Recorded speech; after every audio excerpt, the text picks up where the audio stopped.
Whoops.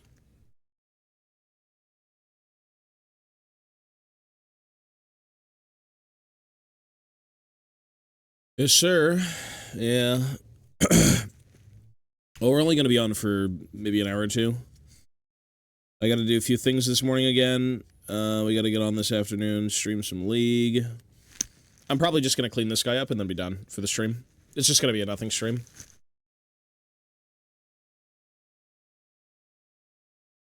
Good to at least do something. Won't be very long, but that's okay.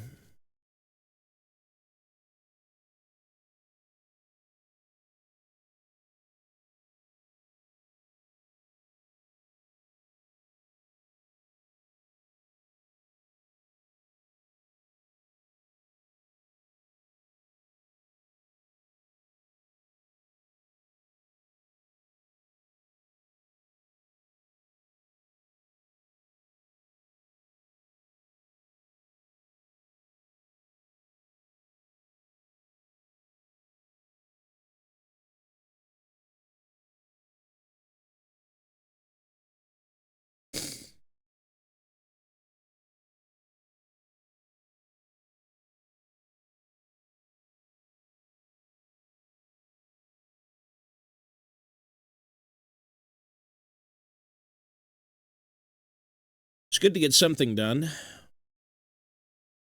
Even if busy.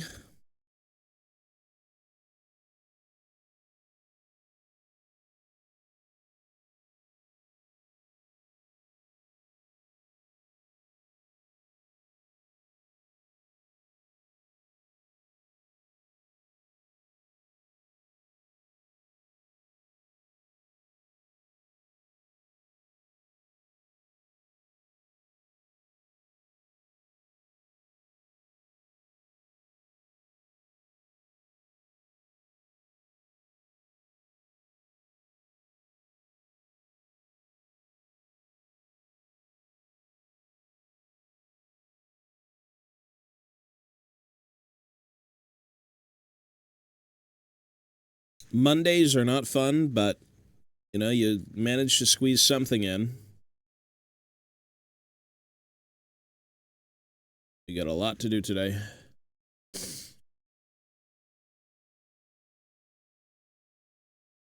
Yeah, you're getting old, bro. Happy birthday, man. You are getting old. Old and moldy.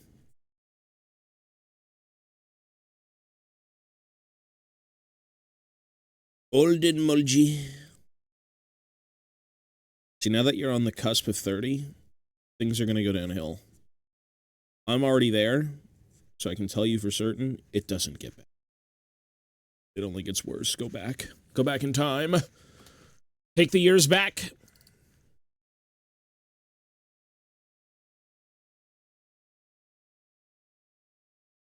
Take the years back.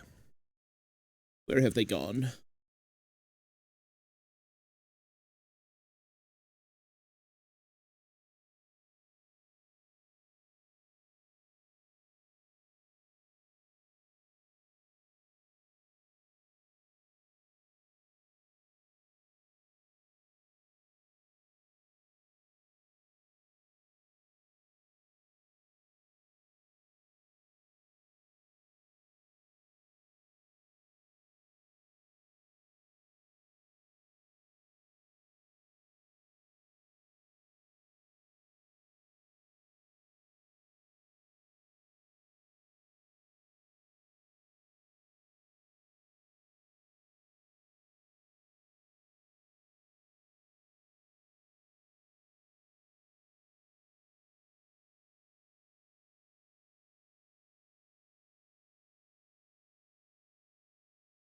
The years. Well, I mean, everyone would go back to at least one thing, no?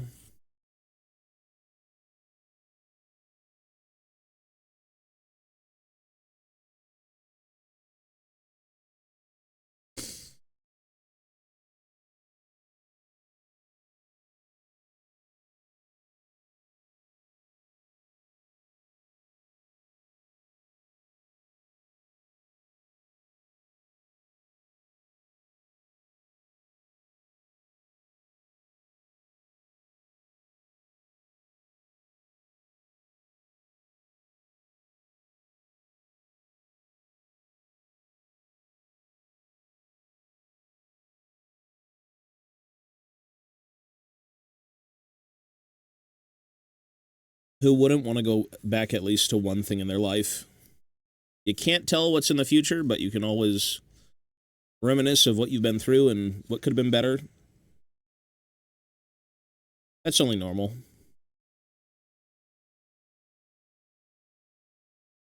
That is only normal.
Man, this is not coming out.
Good sir, just tired. Just chilling for a little bit. Not gonna be very long, not gonna be very, mentally awake for this one. But I am gonna be doing some stuff, so that's cool.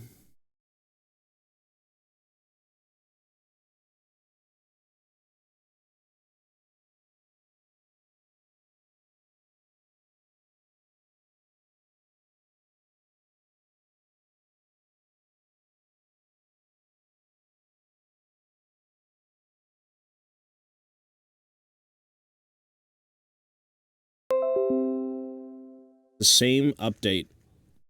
Update your stream deck. Update your stream deck. New feature to press buttons. Mad Bro, hello, sir.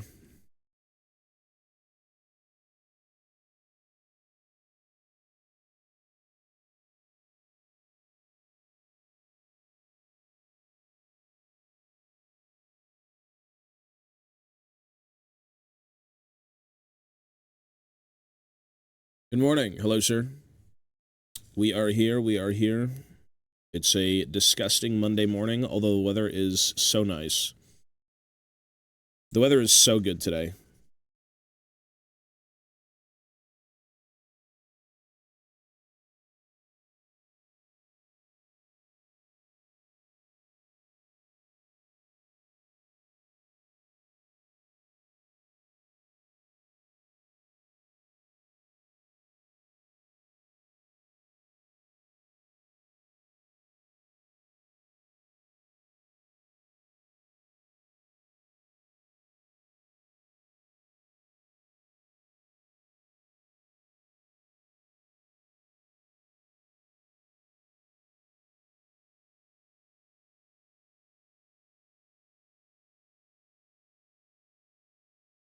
Mochi's good.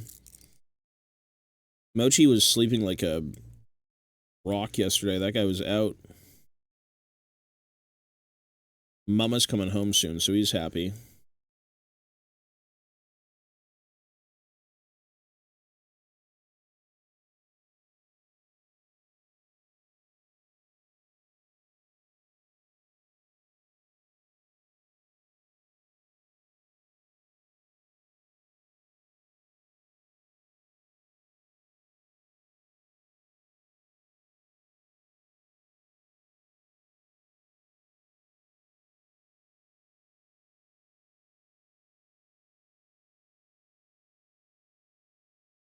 It's the king's birthday today in the Netherlands, so a nice day off here. The king's birthday. You got a king? It's very fancy. King's birthday. What does that mean? Spartan, hello, sir. Otherwolf, hello, sir. You know, days off are good, man. Enjoy it with the king. The king. It's the High King. Thorgrim Grudgebearer. It's Thorgrim Grudgebearer and his day.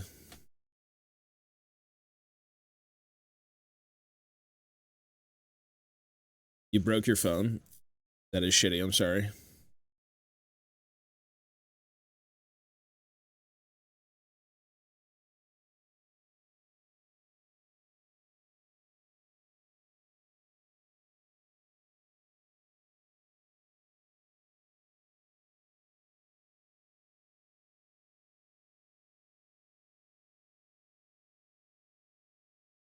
Culture, no real power.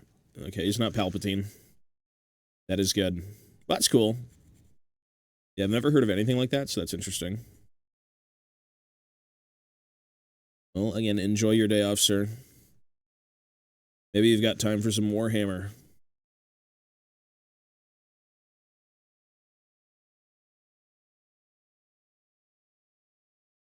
I need to have a little bit of time for this.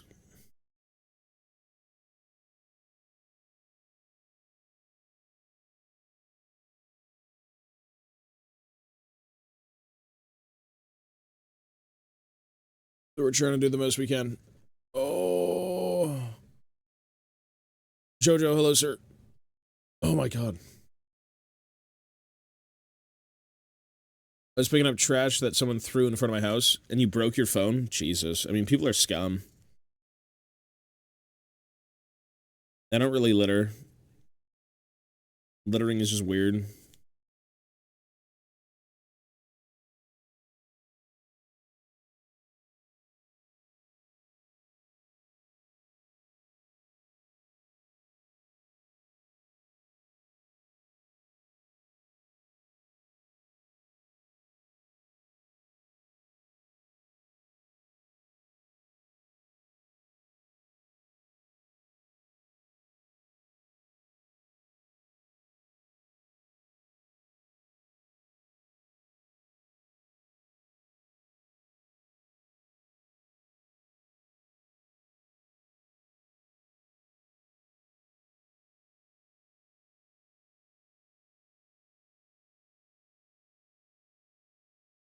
Can't tell if the sandpaper's like...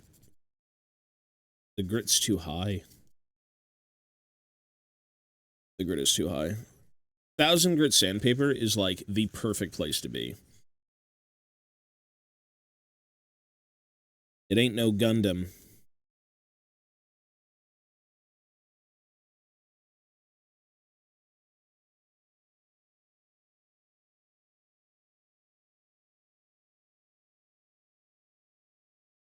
You should try it. I mean, why not, right? I've never played a physical session, but I've seen my girlfriend kind of play D&D. And I've played, you know, Baldur's Gate and everything, but it's not the same, but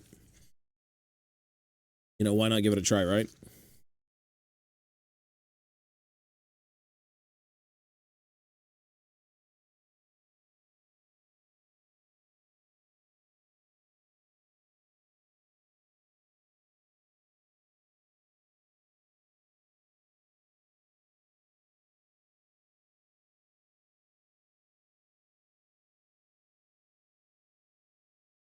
I'm a centaur. Centaur? Can you play a centaur in D&D? Is that a thing?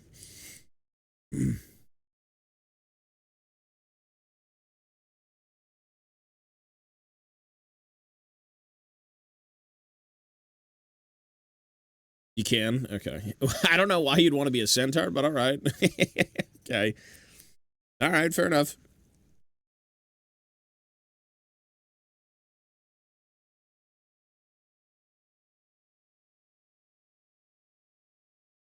It's kind of grotesque. Ghoulish looking. A centaur barbarian. It's a very specific thing. All right, okay. Each his own.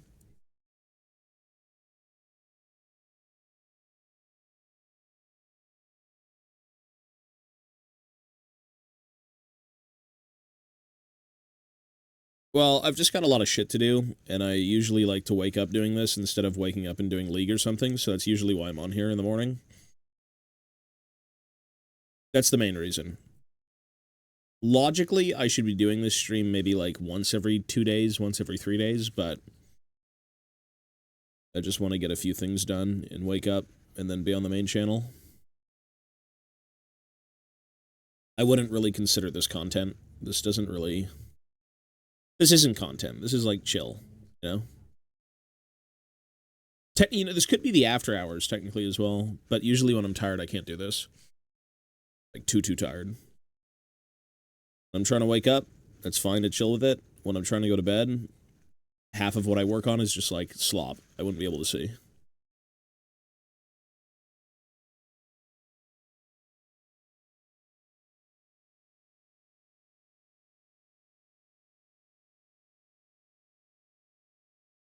Yeah. Well, I've always enjoyed doing Warhammer. It's just I've got a lot of things to do right now, and I'm kind of like chugging through it. The least you can do in the hobby is at least build the minis. That's the bare minimum. And so we're doing the bare minimum. Clean up the minis, build the minis. I'm okay for waiting.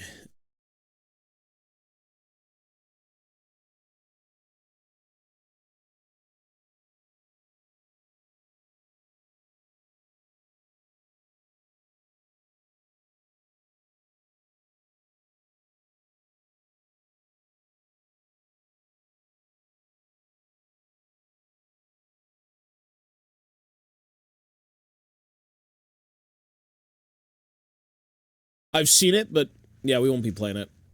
Not anytime soon. My girlfriend plays it. We just have too many other things to do.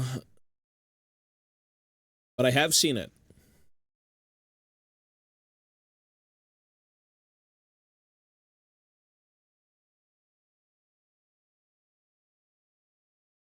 Chill is enjoyable when you get to interact with folks. Yeah, it's just a little hobby hangout, yap session.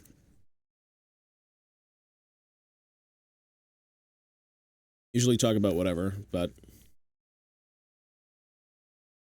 everyone needs their moment of respite. This is my moment of respite. This is my chill AFK time.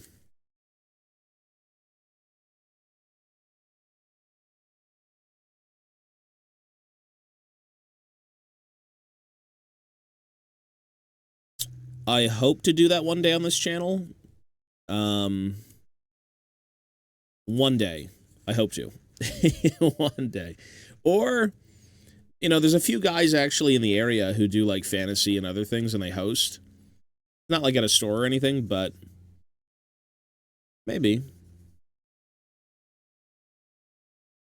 It's just I'm a slow builder, and I'm doing so many different things to the point where, like, again, I don't really mind waiting to do a few things. There's no rush, but it'd be nice to.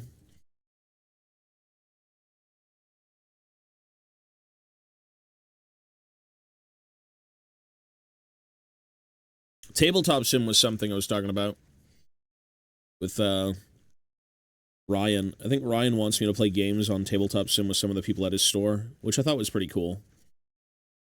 So we'll see how that goes. Maybe. It'll be a little bit faster.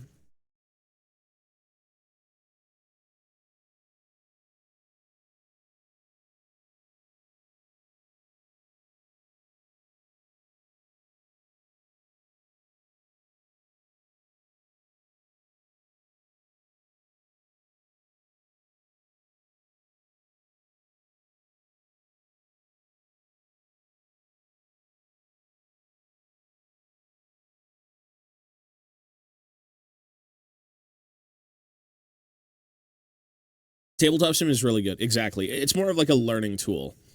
You have access to everything. You can list build. You can play, like, card games, tabletop games, just anything. It's super, super good. Anyone who dismisses tabletop sim, you got to give it a chance. Not everyone has the money for cards. Not everyone has the money for Warhammer. You know, people still want to play the game, but, like, to be able to also test things is just huge. Obviously, in person is the best, and it always will be, but it's a good alternative for, like, some people.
Very, very good tool.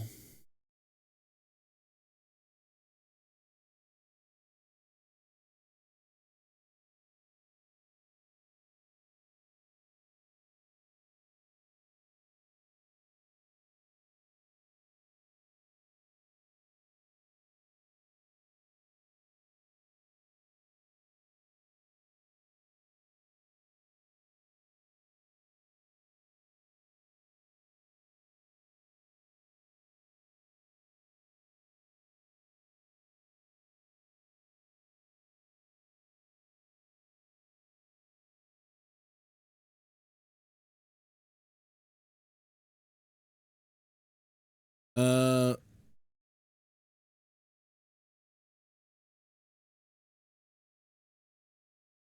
is that, well, I guess that makes sense then, eh? If you're playing on some of the official stuff, they'll probably, like, limit you from doing certain things, where in life you're kind of just most likely going to forget some stuff. Yeah, that's cool. It's a pretty cool thing. They're good learning tools. 100%. But, you know, in person, you're kind of just there knowing your shit, or you learn as you go.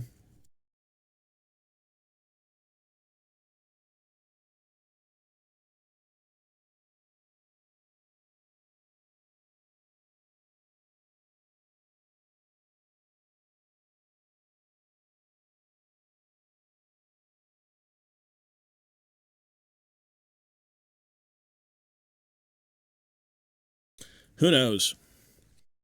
More people need to get on it. Tabletop Sim is cheapo. I think the Pokemon app is, like, free.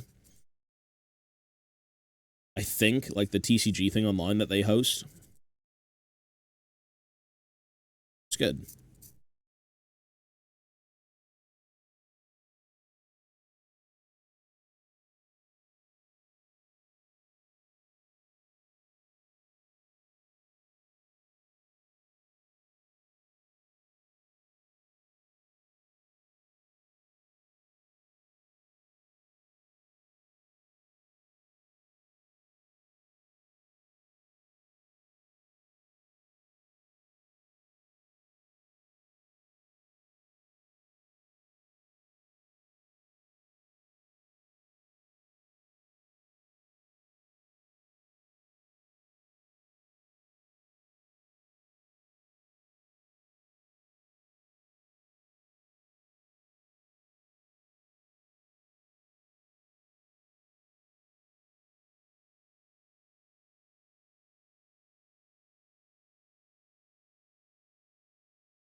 Uh, uh, uh, uh, uh.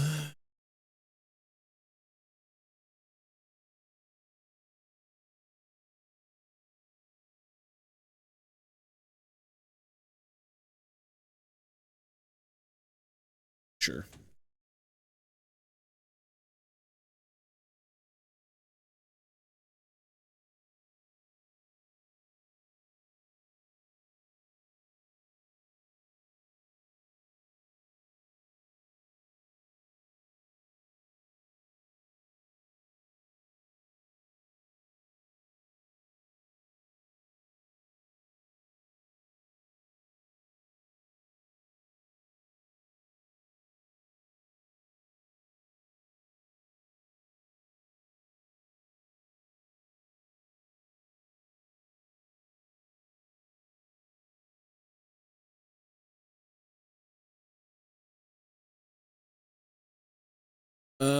I'm trying to get into Pokemon TCG after having come with Magic the Gathering. Wording and interactions. You view your opponent's deck, so I think that how does tabletop as a learning tool? Well, if you've got the thing about digital anything is it'll always outweigh learning in person, I feel like, because you have so much more at your fingertips. In person is more of like, do you remember this knowledge? Do you know what page this is on? Online, it's just like everything is usually at the click of a button. Like, you'll always, I feel like, learn most things online in terms of gaming or tabletop stuff a little bit faster, just because a lot of that information is so condensed. Or you can just, like, look it up, you know? Obviously, it's good to get things done in person, always, but you're just given so many more options to kind of, like, look into stuff online. Trying different lists, doing different things. Programs are free, and it's, like, the game itself. Yeah. Either way, it's good to do both. You won't get a real feel of it until you actually do it, but, yeah, sitting online and mucking about in Tabletop Sim or some of the official apps and things, they'll let you know what's right and what's wrong. Yeah, that even goes for some of, like, the army building in Warhammer. It's like, you've got apps and things. They're unofficial. I think there is an official one. I'm not sure who uses it, but yeah, they definitely have a lot of resources out there. It's all about knowledge retention. That's literally what this hobby is. That's what anything is. Do something, retain the knowledge, and hope you don't fuck it up the next time.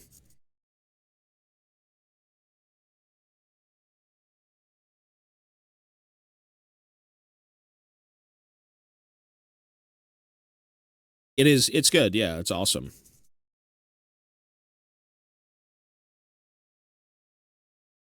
Interactions on how text and cards deal with your own cards. Yeah, it's great. All that stuff is super helpful.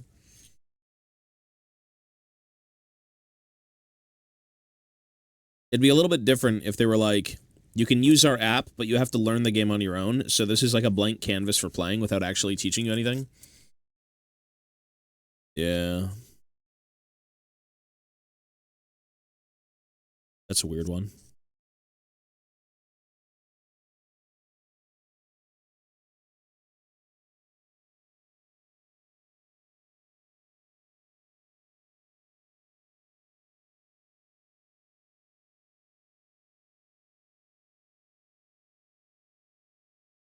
Legacy, hello, sir. How'd the convention go?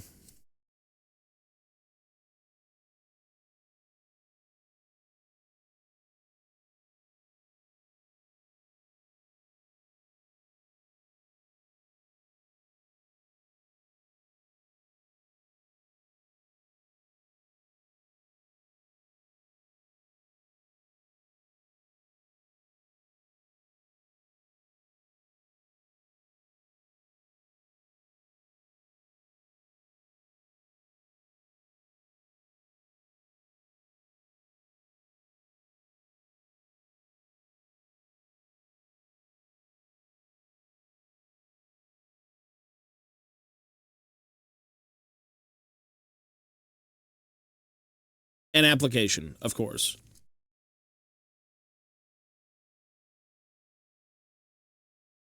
Yeah, absolutely.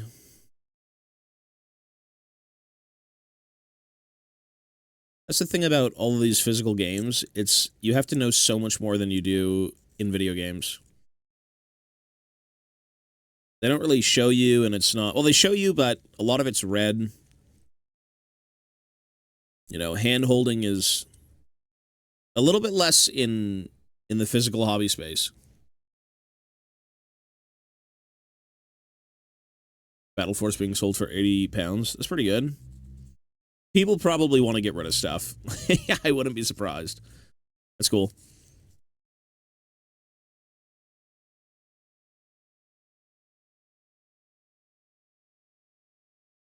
Yeah, not everything is about Warhammer.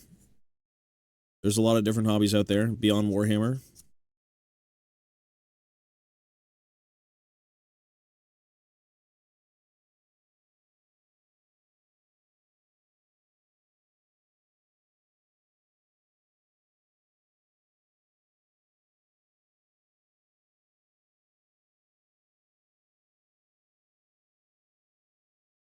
Well, there's always, depending on what it is though, right? Like a Battle Force for that much money, that's pretty good.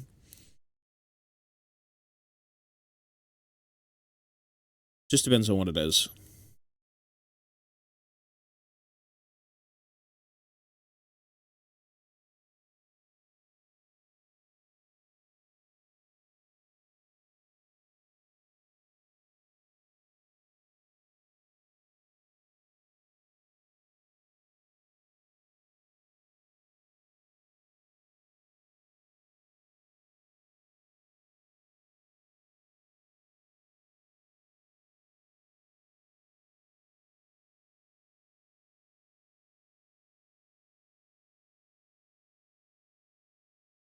Yeah, it just depends on what it is.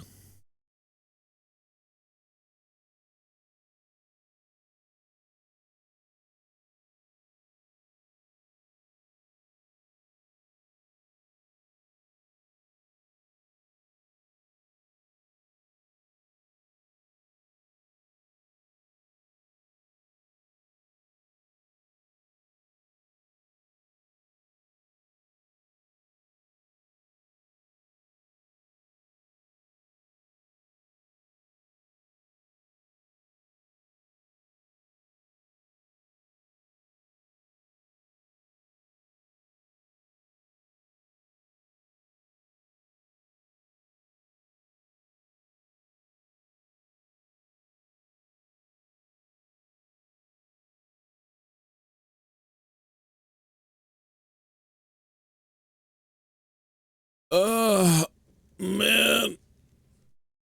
Gunpla is well, Gunpla's technically always cheaper if you're just kind of like building them and not doing anything with them.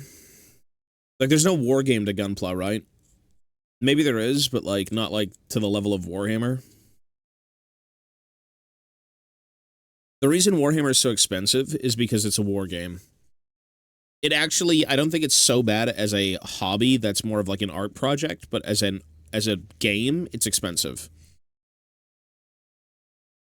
You know, if you're turning pieces into dioramas, if you're doing like really extensive work to make conversions and other things kind of happen in more of an artistic way, and you've got big scenes going on and things, it's a little bit cheaper than it would be as a war game, because the war game is always about buying more and more and more to fill out a roster.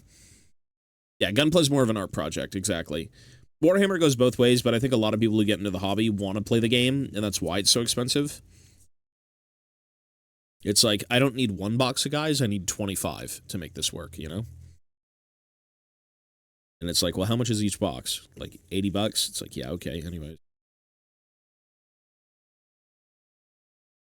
It just depends on what you're in for. But again, most people will play the game. The game is a big part of the hobby. And that's cool.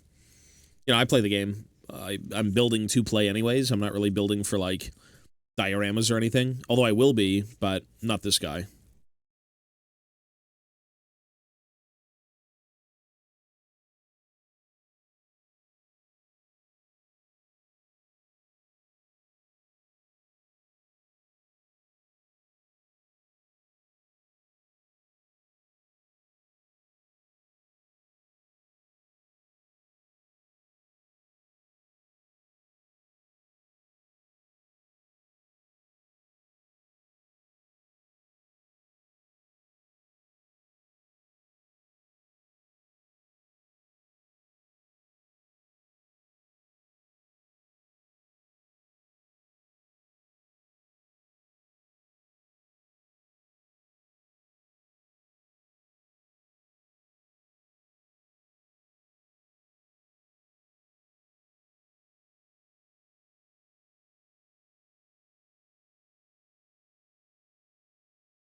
A Leviathan box at Comic-Con. Jesus.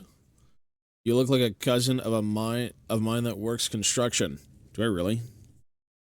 I don't think you'd want to wear these at like a construction site. These are pretty shitty. They're good for hobbying, but like these are pretty weak. Sure, hello, sir.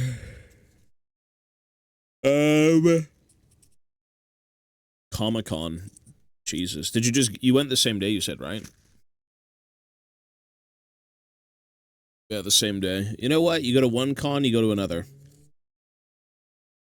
Convenient. You make it an outing. You do as much as you can, and then you go home.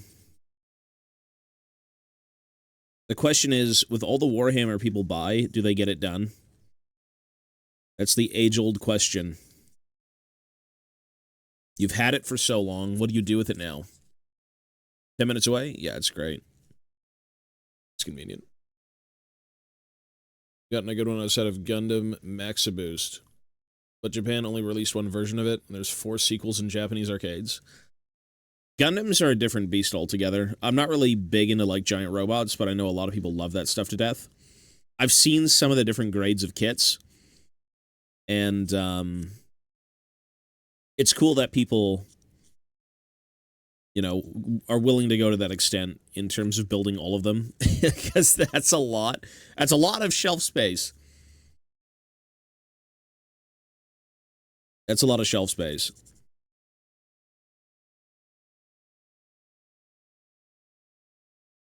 You know, when you're in the hobby store, you always eyeball something and you're like, I gotta do that. I need to build that. And then it's like, well, you got like 50 other things.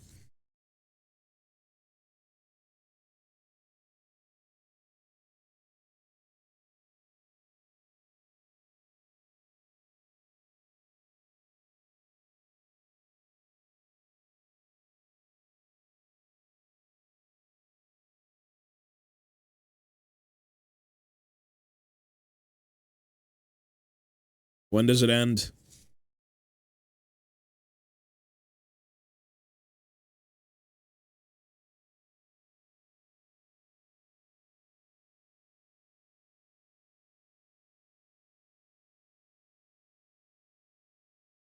I understand how hobbies get you. There's so many cool things to look at and want, and humans want more.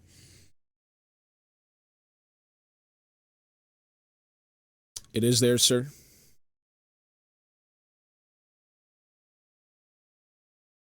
Arcades aren't really popular. Maybe in big cities where you can make it a night out, but like arcades aren't really that big. Japanese arcades I think are pretty big. Which again, it's the culture is different, the cities are different. But yeah, throw them in the Discord if you want, dude. Post them up in the Discord.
We ain't got good mech games in general. Good ones we get aren't popular. Armored Core 6, I'm not gonna lie, I hated Armored Core 6. I'm not really a fan of that franchise.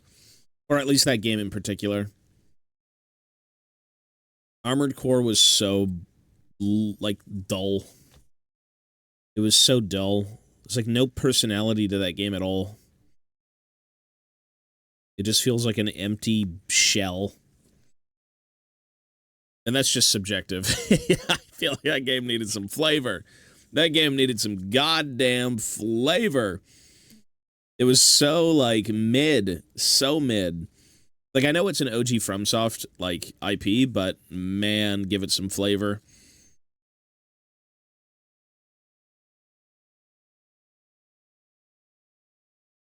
It was okay. Not my favorite thing, I gotta say. Oh, there's instances of that game that are beautiful. Like, I think it's predominantly the ending of the game that looks the best. There's a lot of great set pieces there, but for most of the game, it was just kind of like, eh. It needed more flavor. And you can't see a single... Well, that was the whole point of the game, I think, as well, was, like, dehumanization. It was all of these fucked up corporations coming in, and they don't really care about life. They just want to, like, exploit. So, you know, when you see people... When you hear people talking, there are no faces to them. Yeah, it would be cool to see it, though, because, like, you care more about something if you can see their face. And I'm not saying, like, oh my god, Hunk or Boba Fett or this and this, whatever it may be, right? But, like, when everyone is the same character with a different voice, it's like, eh. I would have at least liked to have some sort of, like, individuality beyond just, like, a suit, you know? Something. It needed visual flavor more than anything. The story was interesting. A super resource on a planet where everyone's gunning, and you end up as, like, a merc sent in. Like, pretty cool concept, but, you know, just a little bit more visual flavor is all I want.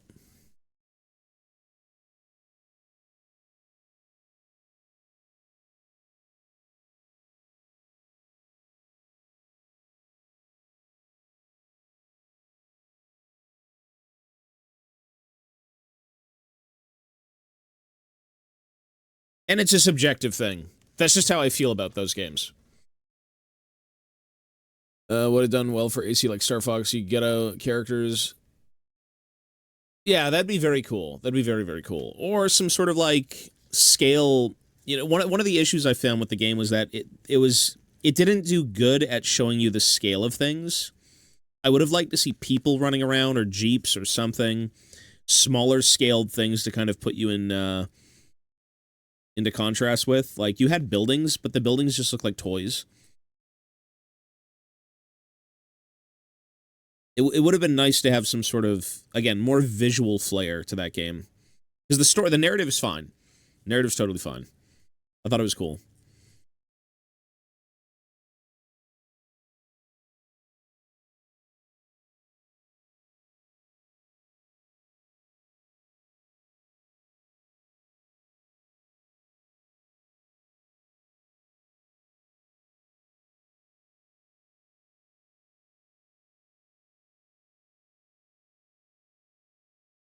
Just an opinion, though. Everyone's got them. They're all fair. We all like things in different ways.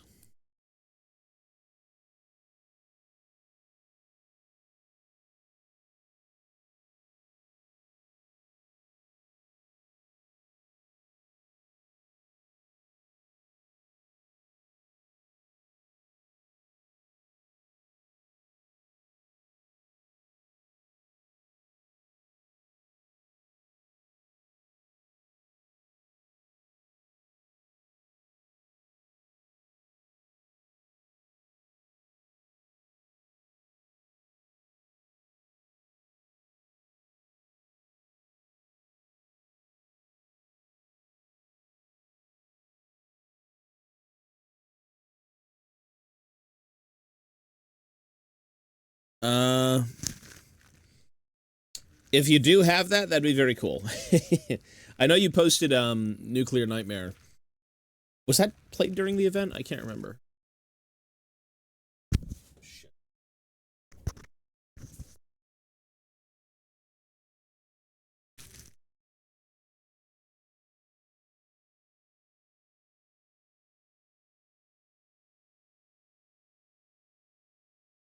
Yeah.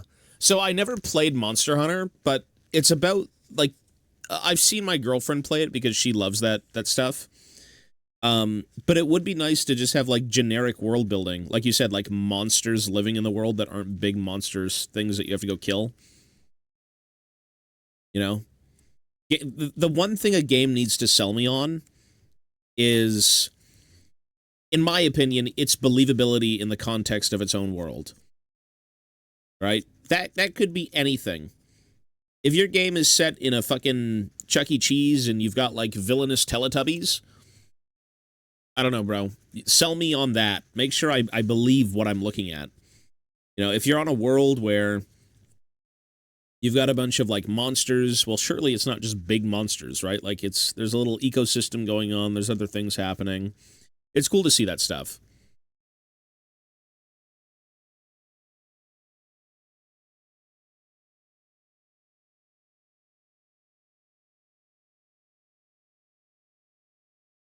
The Evil Within and Sally Face VOD is okay. You have those?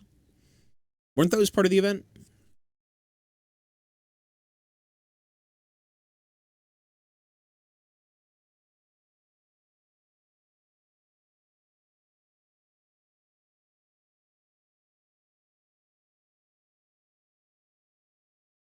Yeah, anything you've got, bro. That's great. Yeah, I don't know where else to put the mic. The microphone doesn't pick up well if I put it anywhere else, unfortunately. Unless I crank the gain.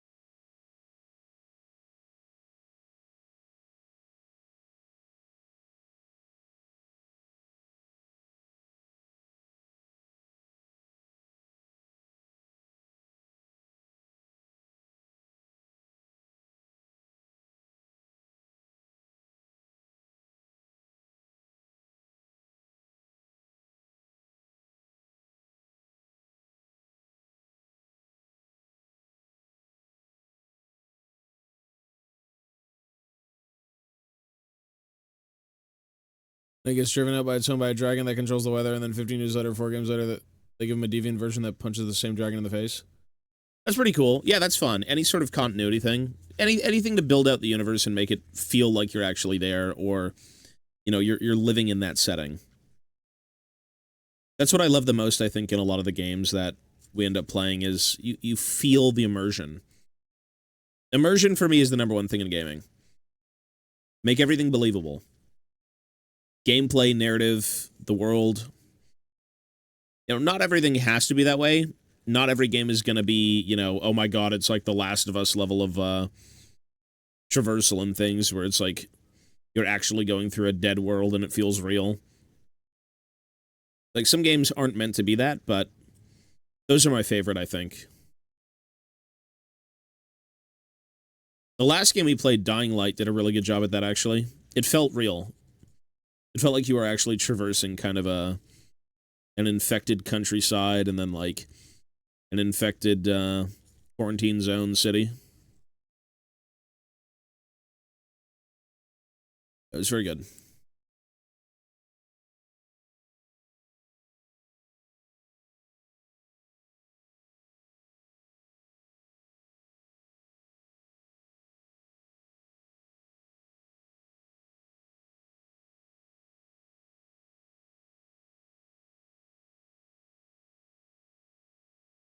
That's cool.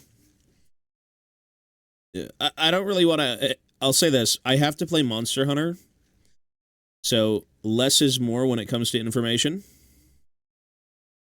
No spoiler.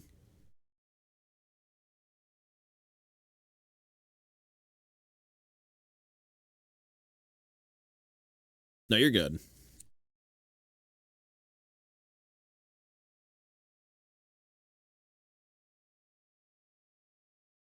Yeah, the DLC was very good.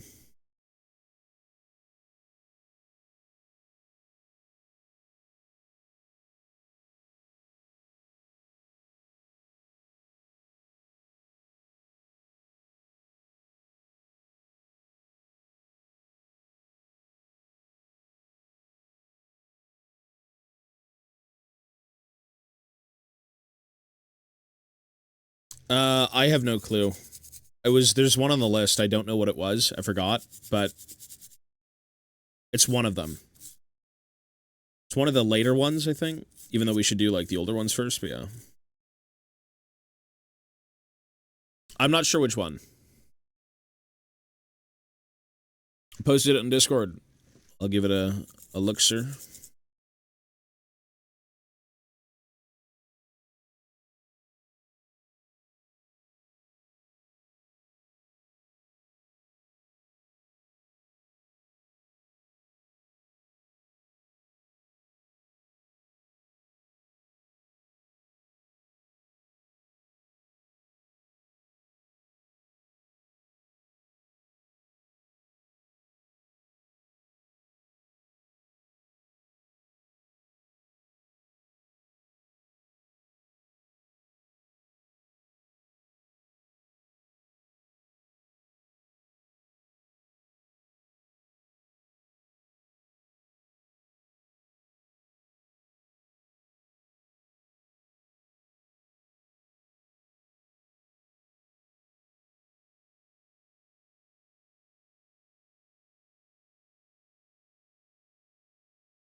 Well, I mean, I'm fine with old games.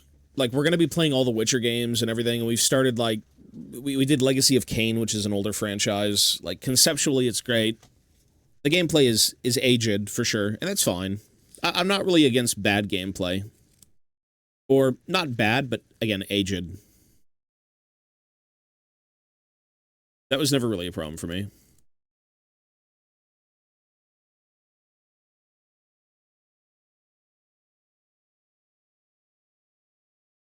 I'm a little bit open-minded when it comes to gaming.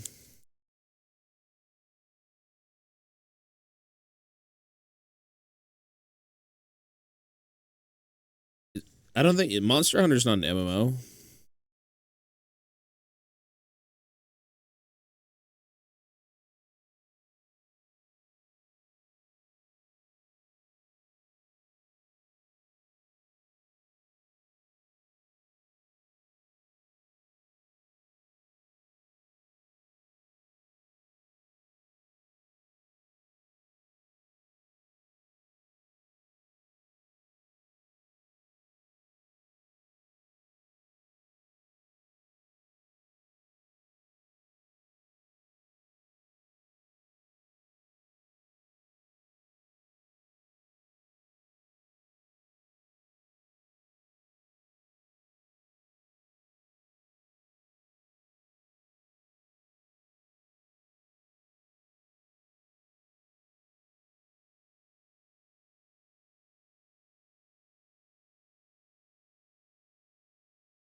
We're gonna play all the Dying Light games. Yeah, yeah. We won't be doing it today. We have to play League today. I have to actually do a little few things, though. But we are going to be doing all the Dying Lights. League is today.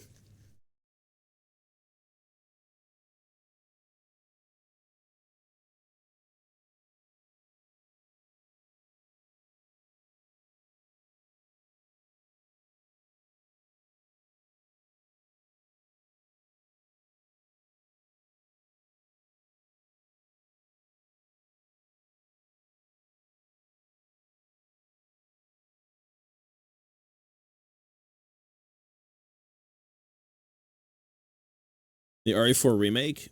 Did we not save the RE4 remake? We may have gotten that one, but maybe we don't. Maybe you have it.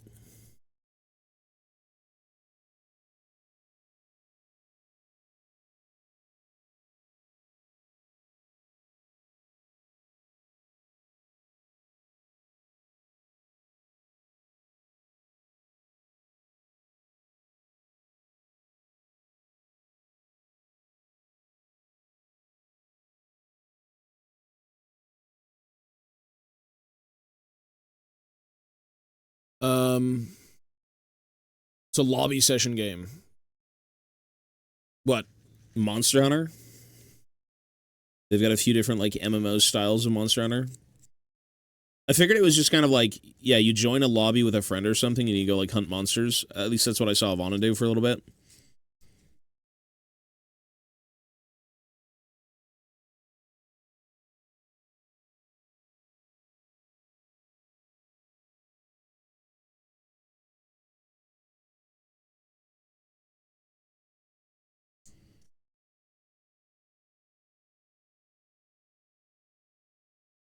The list is on the list of games. I don't think I published it anywhere, but it's on the other channel. I have, like, the whole thing for stream.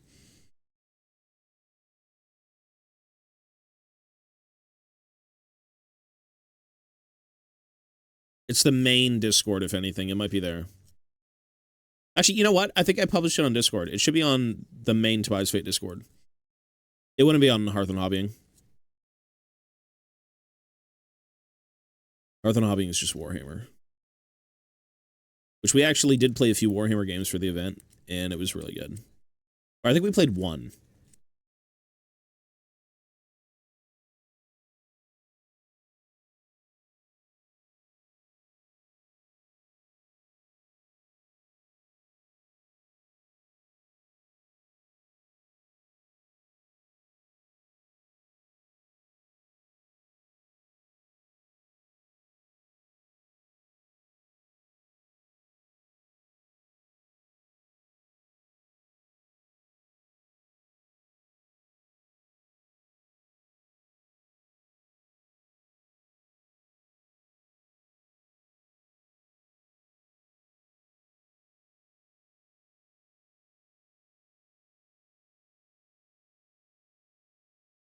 It progresses the story? Oh, gotcha. That's cool. Yeah, we're going to be playing it, though. I don't know. You'll see one of them there. Might be Rise. Can't remember.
Oof.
That's not on this channel, though. That's the other channel. I don't have that list on this PC.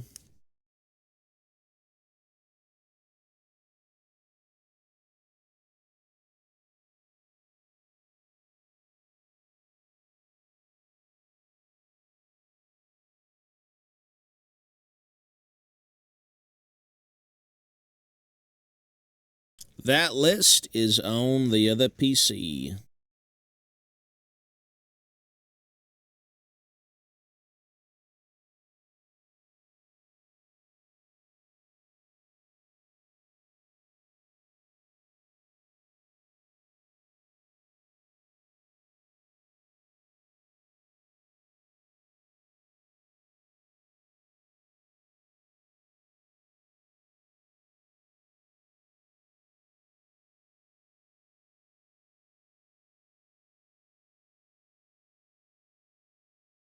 I think it's the same list though. I think that one that's on the PC is also on Discord. I literally copy pasted it. I'm pretty sure.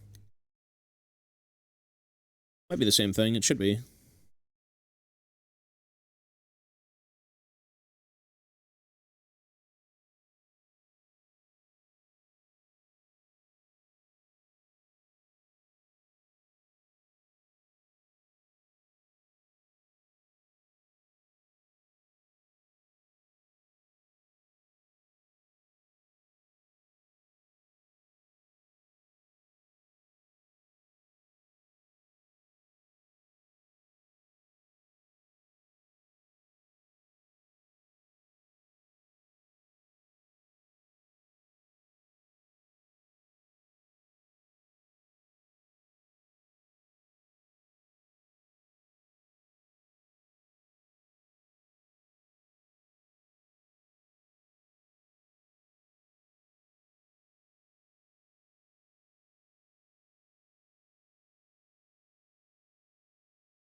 Oh, what time is it? 9:30?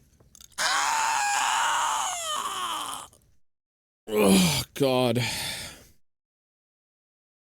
Well, he's getting there. Slow but sure. He's getting there, very slowly.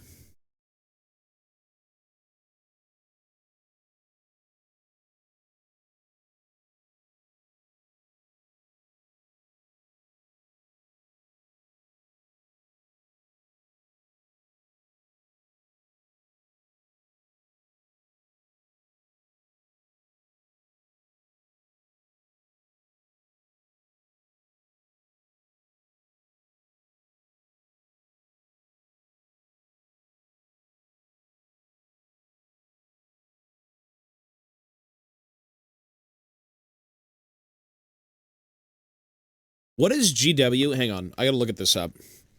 Shit. These are made of metal. Well, it's a mix of different things. I think it's like tin and other things. But they're metal miniatures. Okay, I can't take my gloves off. Oh, God. Yeah, it's a mix of stuff. I'd have to look that up. I think it's like tin and a few other things. What's the White Metal Games Workshop mix? Let's look that up. White Metal Games Workshop mix.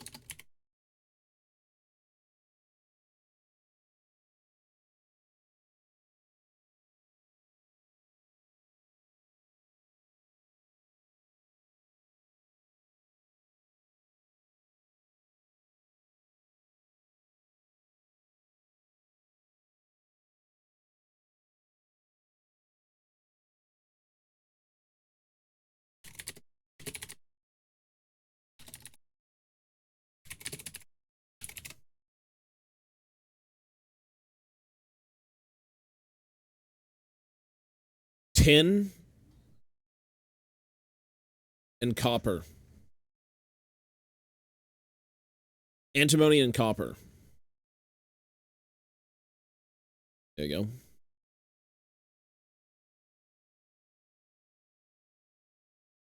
That's what it says, at least. I'm not entirely sure.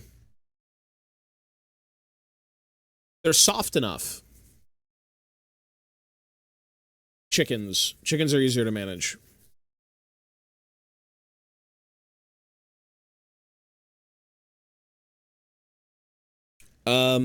You got to put a little bit of work into cleaning up metal, but it's fun. It's good. Cleaning up metal is you know, you're gonna have a lot of metal minis if you play a lot of the older stuff, or rather, if you want to collect a lot of the older stuff. But it's totally fine. I like cleaning up metal. I don't think there's any problem with it. It's just a slightly different technique. You know, the GW files are actually good. I wanted to look those up real quick. The Games Workshop files. What the fuck do they say is the smoother one?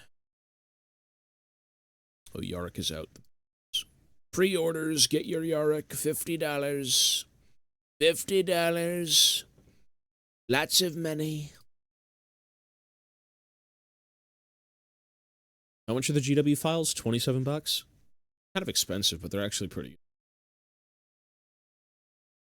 Which one is which? The set contains 2 files, one rough and one fine. How do you know which one's... I'm assuming the rough one is the brown one?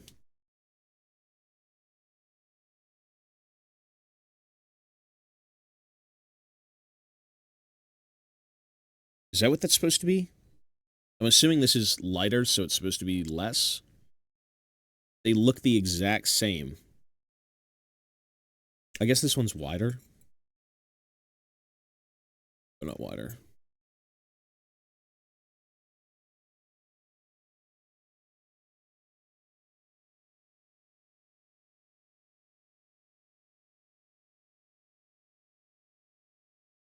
Yeah, I'm going to assume the dark one is the... What the fuck do they call it?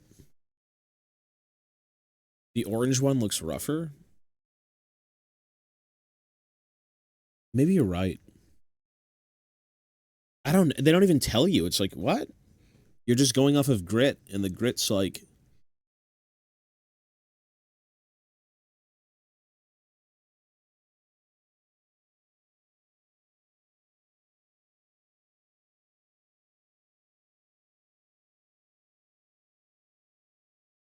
Cathay, Arcane Journal, it turns out Cathay didn't have black powder first. Talians and Estalians sold it to Cathay very early on, much to chagrin of the dwarves.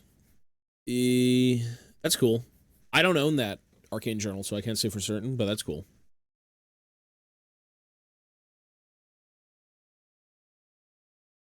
Maybe discovered black powder first in that part of the world. I mean, Cathay is very cut off from, like, the world. Cathay is over past the Darklands, past, like, what, the Mountains of Morn. Like, it's a very isolated area. Like, you know, real traversal through those lands is fruitful, realistically. Like, up north, you've got the Great Bastion, you've got, what, the Hung and all those other tribes. Chaos Wastes are up there. Like, they're very much closed off from the world, so trade through, like, the waterways makes the most sense, yeah. And then, of course, you've got, like, Nippon and all that other stuff that's kind of, like, around them, but... good luck if you don't have a ship. Ain't no way you're walking. You're gonna walk through the Chaos Dwarf lands and God knows what else. Ain't going nowhere. Nail files are so good, in my opinion. You know, the biggest thing about files is their grit. The problem with files is they don't have the proper grit. So, like, these are from Tamiya, and they're very, very smooth. These are the smooth grit files. But if you look at the grit, you can literally see a speckle. Like, this is more speckled grit, so typically like this. And this is more of your, like, weird little diamond filey, you know, tons of grooves, tons of things. Like, this won't really come out smooth initially. You gotta find ones that are speckled. Ones that are more fine. Like, I would even wager that this is more of, like... this is like 1,000 grit file. This is, I don't know, you're looking at, like, 400 grit, maybe. If you had to, I guess, compare them. This is what you want. It's hard to find that stuff. It's really, really hard to find, like, actual gridded, speckled files.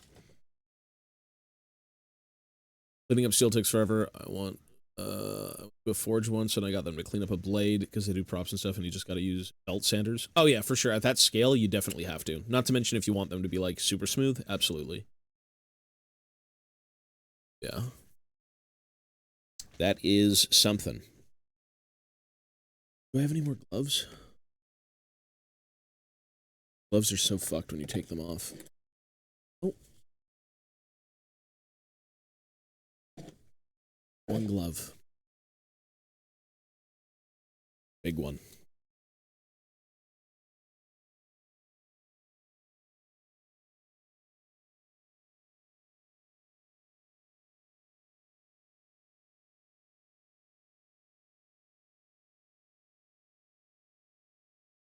Yeah, I've actually never seen a file that can replicate a GW file.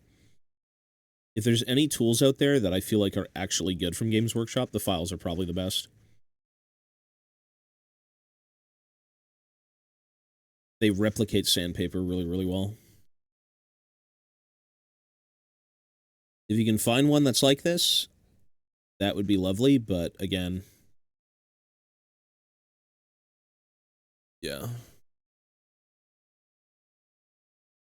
If you can find it.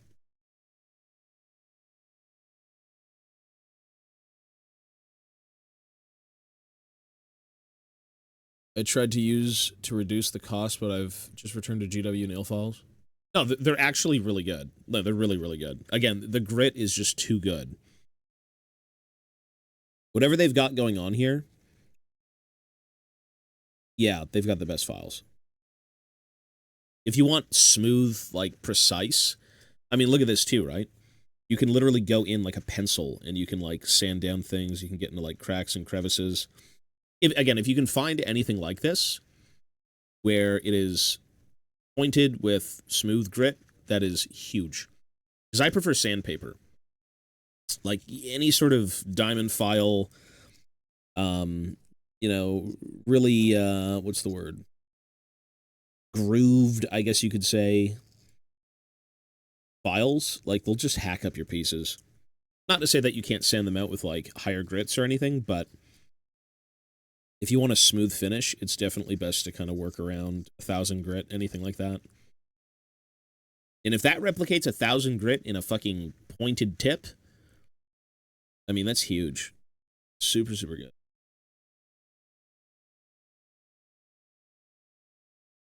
Put a little bit of water, make it even better. You know, you don't really need files for plastic minis. You never really do. But for metal minis, this is like the best thing you could have. Lets you get into places and do whatever you want. The other one might be harder for metal. Something to start with and then move on to a finer grit. Yeah, well, typically you're supposed to be sanding it down. I mean, the goal, usually what I find is you don't always have to work in lower grits. Like, what a knife can do, low grit sandpaper can do. And this is going to be more precise. So you're going to take your blade, you're going to go over all the parts that are a little bit raised, you're going to shave them down, and then you'll just take like 1,000 grit or like a file and then kind of work from there. Like, I know the Gundam freaks, the Gundam guys are freaks. They've got like 10,000 grit sandpaper. Like, I don't even think you can see the grit on that thing. Like, you could scrape your eyeballs with 10,000 grit sandpaper and you wouldn't even feel it. Well, you would feel it. You'd be in tremendous pain. But there's nothing there. There's literally nothing there. You know, it's a very polished off, finite thing. It's very, very interesting.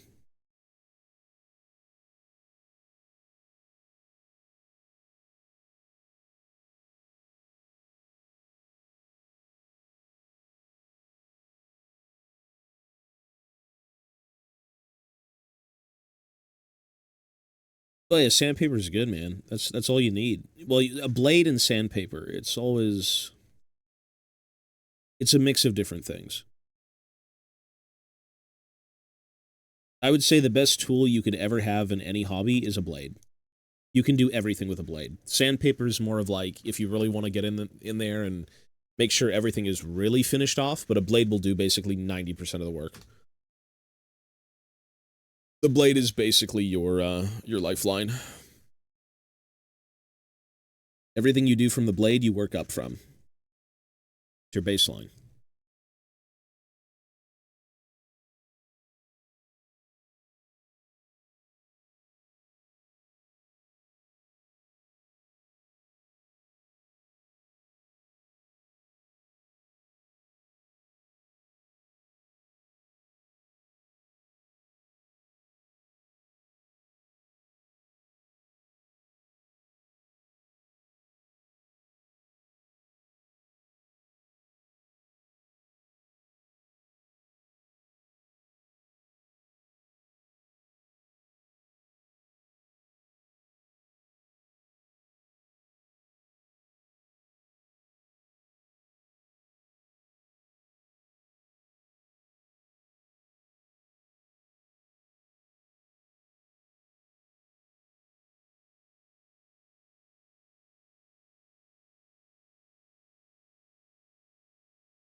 Size 11.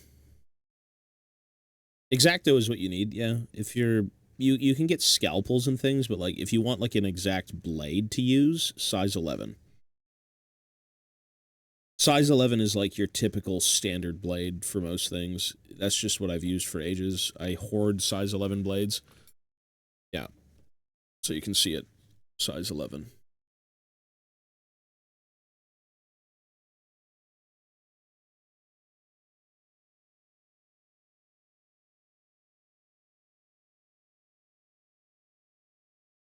The size 11 blade is the all-purpose beast.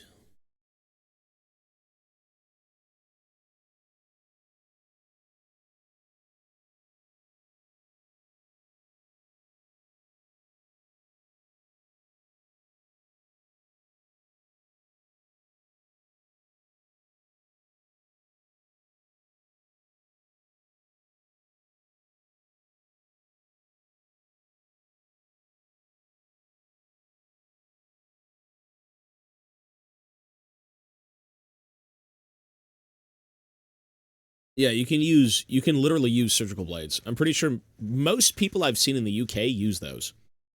I don't know why it's in the UK predominantly, but like people use scalpels, like actual surgical blades. They like come in their own little baggies and shit. I'm like, what is this? I don't really use those. Exactos are more of like your hobby blade.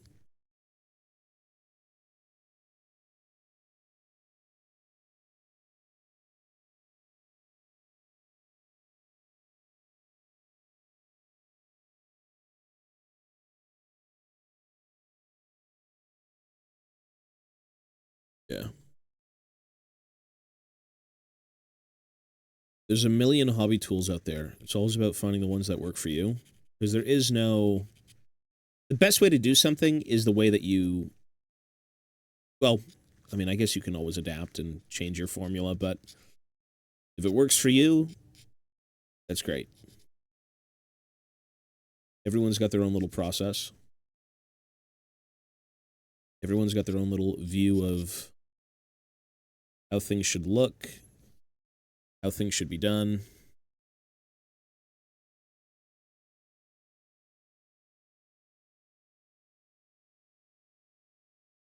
I'll say this though, if you want to learn from some of the best people, you got to find like Japanese hobbyers. Like the people in Japan are so crazy with that stuff. It's like really, really impressive. I wouldn't be surprised because Japan right now is finding out about Warhammer. Like it's been there for a while, but it's becoming bigger. And I wouldn't be surprised if like all the Gunpla folks in Japan are just like 50,000 grit sandpaper every surface. Yeah, that would be quite insane. I don't know if I'd really want that. You can certainly do that if you want to do like display pieces, but for the sake of like army building, I don't think anyone's going to go through with like Gundam levels of brain rot in cleaning minis. Very superficial stuff. Cool though. Yeah, exactly. They love it. I mean, I like whittling. I like little intricate hobby projects and things, but I would do that for more display pieces, or if I had to do like a competition piece, I'd probably be a little bit freakish with it, but you do the best you can and within reason. Nothing will ever be perfect in life. You just have to love what you're doing. That's the main thing. That's the main goal. It will never be perfect. If it's made by human hands, it cannot be to like the micron, to the absolute millimeter.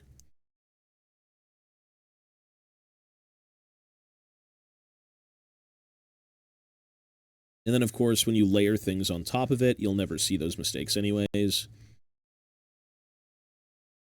There's so many different layers to hobbying. You're pretty much safe if you got most of it. Yeah.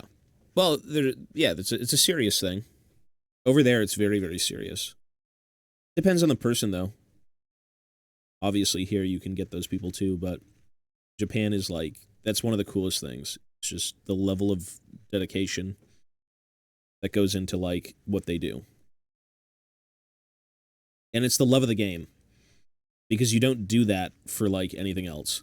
You have to love what you're doing to want to do that. Ain't no way anyone's going to sit there and fucking sand 25 surfaces if you didn't love it.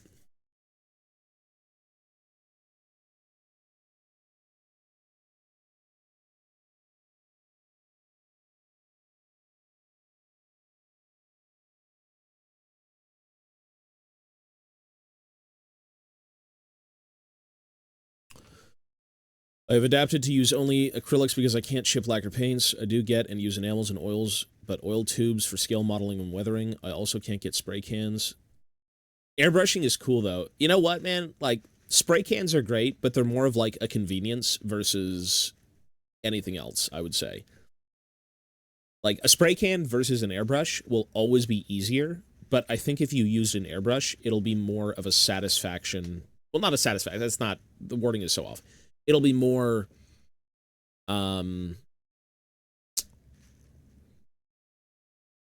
artsy. You have more options with an airbrush. How I described that was not good, but you know, rattle cans and all that stuff. You know, you take it outside, you're done. 1 coat, 2 coat, whatever.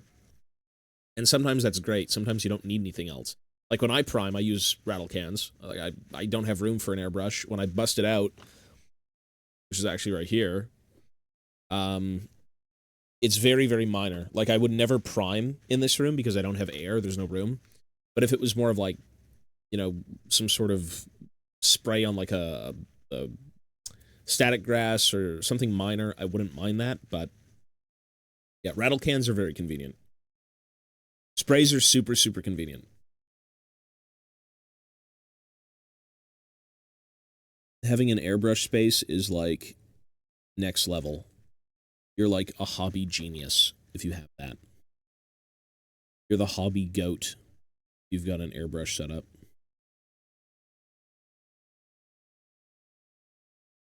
That's where most people want to be.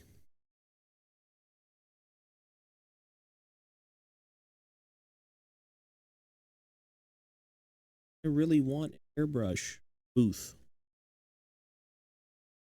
I stick to black. That's just what I've done for so long. I may do a few one-off projects where I'm just kind of messing about with like different primes, but most of my stuff is built from black.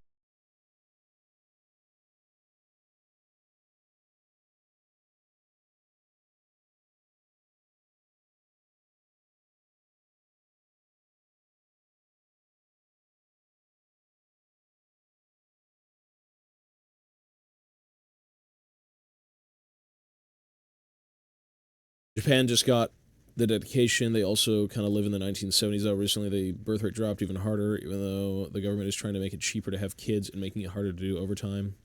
Analysis said something about not being able to change the culture of trying to work 12 hours a day. Is 100%. You're doing something 24/7. They're basically dwarves. They're Japanese dwarves. Like, that is work, man. Always staying busy, always doing something. I respect it. You know, it's horrible, like the time off you don't get and stuff like that. But yeah, they're really after it for sure.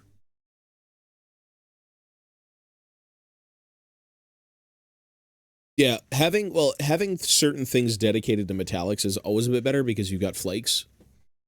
The flakes will end up in everything, and it just fucks with your stuff a little bit more. If you want to go that route, not everyone's going to be like, man, I need to have like a different airbrush for this and this and this. It's good though if you can. Certainly different brushes, different paint pot.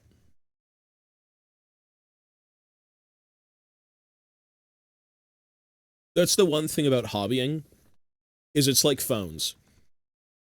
There's a million options, but you can always still rely on the old stuff sometimes. It's like, if I can call you, I don't care. If I can prime, I don't care. But it's like, well, look at this. All the bells and whistles. It's brand new. There's a million ways to get new hobby products and, like, you know, the new hotness that takes over.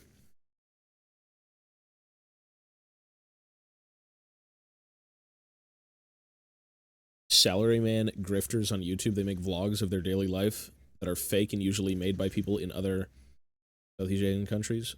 That is weird. I mean, in today's day and age where everyone is paid online for basically being a grifter, yeah. You just lie to people and then you attract an audience and you make money and you don't care because you're making money. People are weird, man. Make that bank, I guess.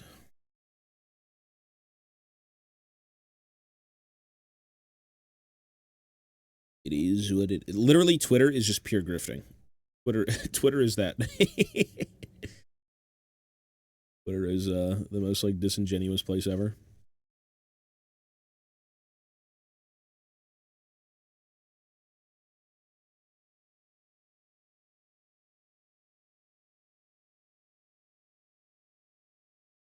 Speaking of disingenuous, before I went to bed last night, I put on a movie that unironically had AI. A literal movie that used AI for its monsters. And I'm like, this is the biggest piece of shit I've seen. This is not fun. This don't look good. And it's boring. And they somehow got John Rhys Davies to fucking join in on the cast.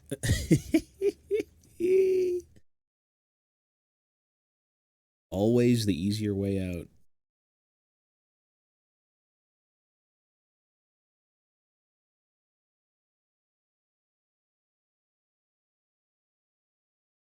Like, you don't even know what you're looking at. It's just shit.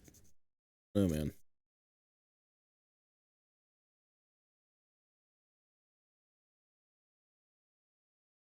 Yeah, you can do it. You know what? I actually at one point was looking as well into scale modeling because, like, it wasn't so much I wanted to do scale modeling, but there's a lot of, like, very realistic or different techniques that scale modelers use that Warhammer players don't use. Like, Warhammer players have been conditioned to basically paint a certain way because they see it on the box arts, they see it here and there. But when it comes to scale modeling, a lot of it is meant to be replicating real things. So you have more of the cartoonish, stylized, you know, like everything's a highlight, everything's this and that, versus more of a kind of realistic approach. Either way, they're good. Art is so subjective, and however you want to paint is totally valid.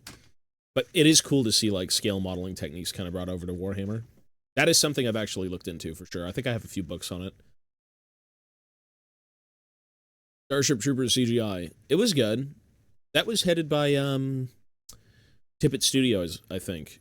And if you know who Phil Tippett is, I mean, his studio is pretty good. They had, like, scale models and things like that in that movie anyway. Yeah.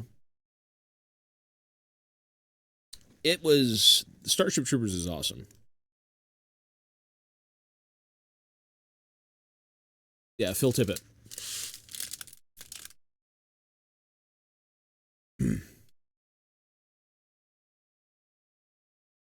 Paul Ver? RoboCop dude? What? The CG? Maybe you're right. I know Tippett had a hand in those, though.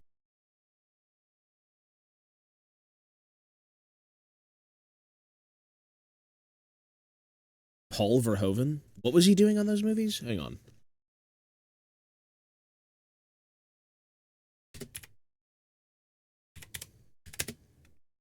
Sorry, I should put the music on.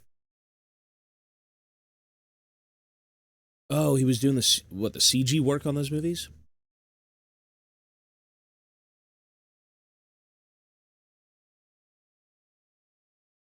I've actually never thought it was Tippett for most of it.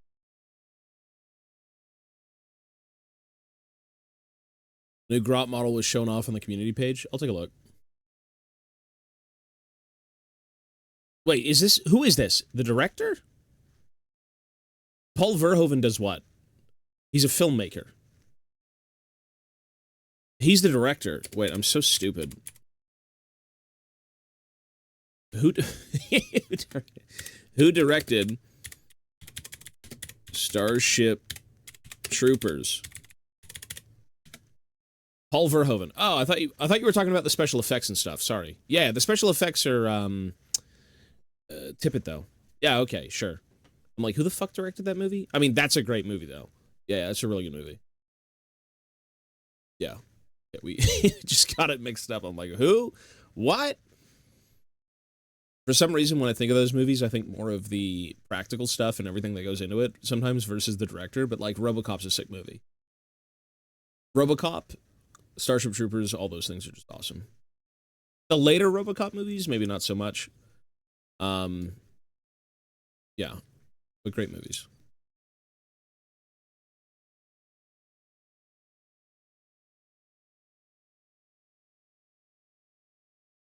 Who the fuck directed that? Yes, I know.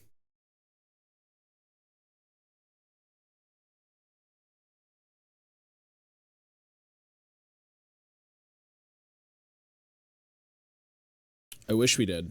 We did not.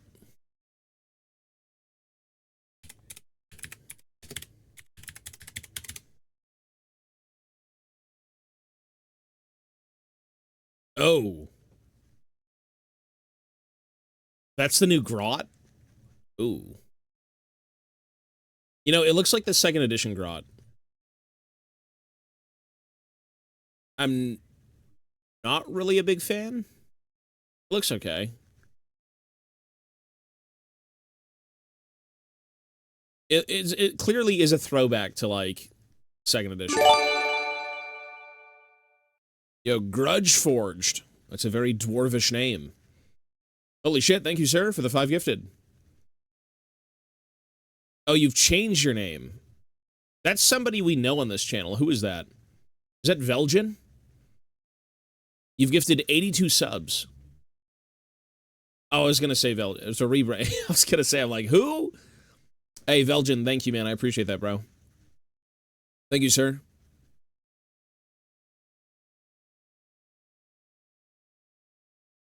Yeah, I was gonna be like, Grudge Forged. What is that? It's a very dwarvish name, sir. I appreciate it. Thank you. Maybe we'll get a wheel for this channel. I don't know. Maybe I'll have to, like, eat metal for landing on the wrong spot. Could have stayed anonymous. Now, I know it shows how many subs you've gifted, and I'm like, you're probably the one person who's gifted the most subs on this channel. Thank you, man. Give me 1 sec.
Spirit of the Grot. I remembered I have these blisters. These are so good. Look at these. These are still the GOAT Grot sculpts. These are the greatest.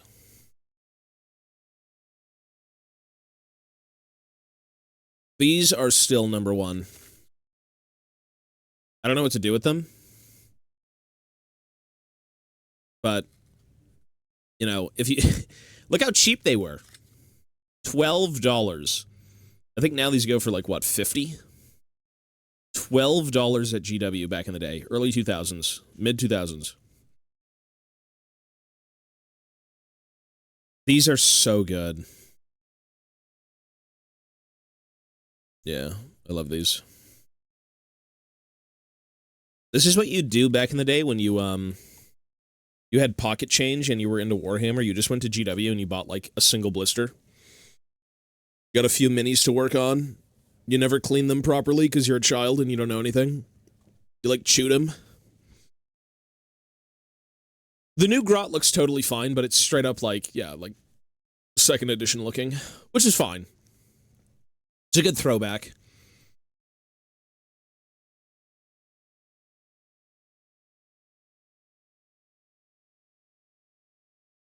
Stuck in Gazzy's locker. Why is it so loud?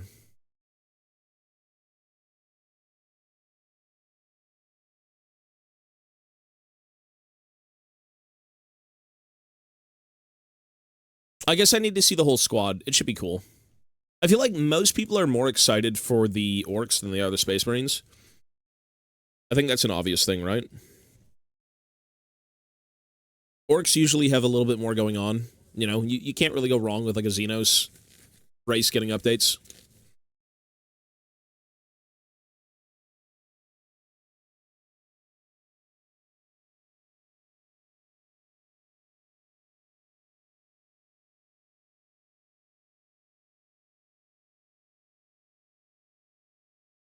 But I do hope all of it does well. I hope the box sells well. I hope everyone gets all the Space Marines and the Orcs.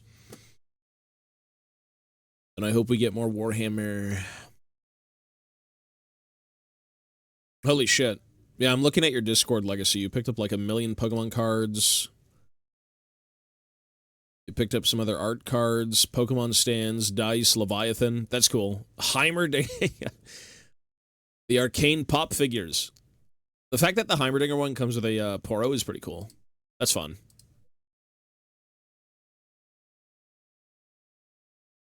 Second edition tank spearhead game in 2 weeks. That's cool. A lot of it is, you know, GW really does play off of like what they've had previously, and they should.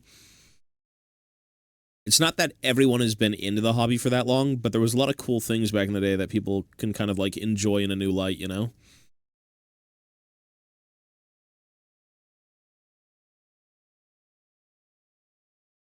It's like, when in doubt, go back to your roots. A lot of great ideas, a lot of cool things. A lot of people who never got to experience it.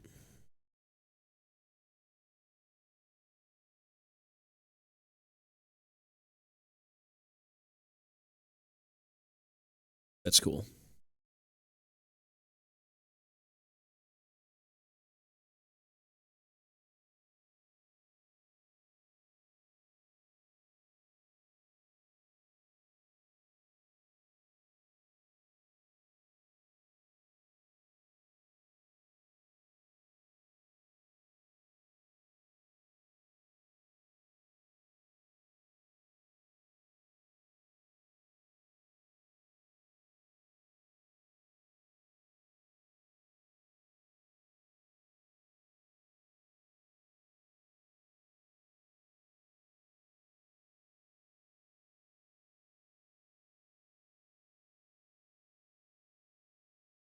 Zekrom.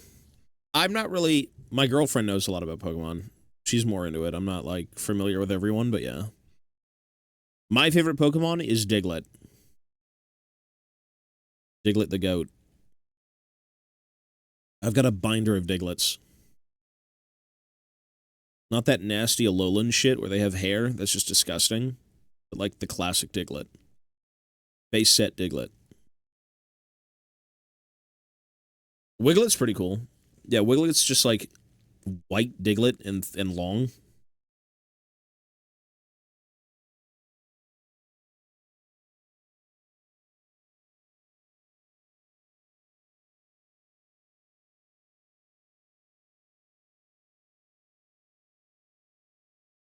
Doug Trio. That's just 3 of them. It's so uninspired. Doug Trio, Wiglet. The Alolan ones are so ugly. Third pick on the right. Oh, yeah, he's like a big robot dude. Yeah. Again, Pokemon is such a nostalgic thing for a lot of people. For what Pokemon is for most people, that's what Warhammer is for me. That's exactly what Warhammer is.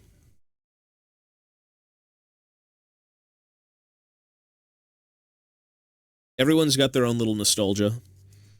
Mine was like saving pocket change and going to GW every weekend. Then going to my buddy's house.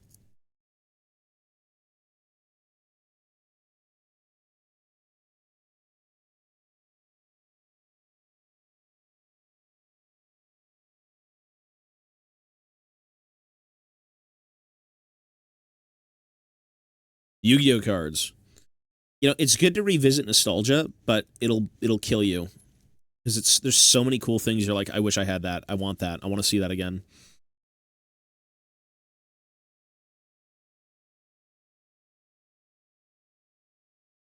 In a way, the Lord of the Rings range for me is like pure nostalgia, because that's what got me into Warhammer to begin with. So like, working on this stuff again is really sick.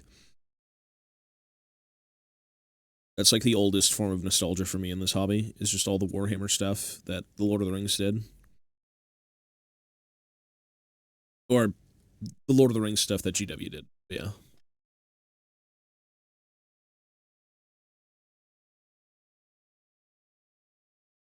The super nostalgia. It blinds you.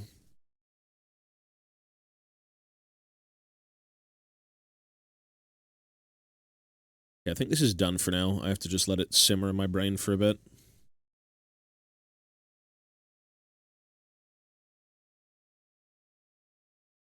Maybe not.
Different tune.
I'm going to call this guy done. Done until I want to revisit him. Otherwise, we're going to be here all day, and I actually do want to leave a little bit early. I have a few things to do this morning. So I'm just going to wipe this guy down, put him in a base, put him on the shelf, and when I'm ready to go, he'll be back.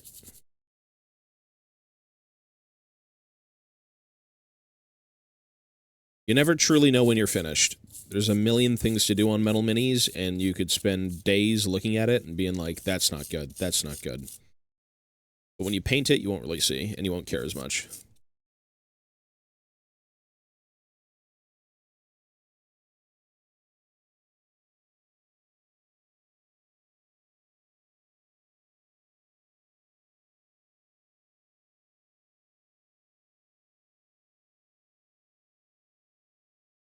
Although, you know what? I'm missing a big part here, actually.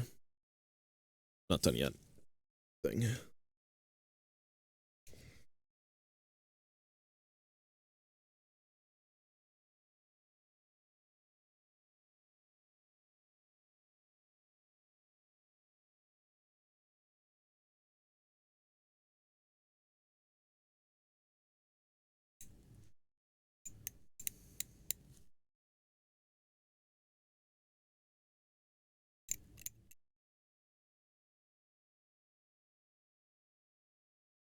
Background noise. Well, we're going to be leaving soon, so you may unfortunately have to find a new bit of background noise, but we're good.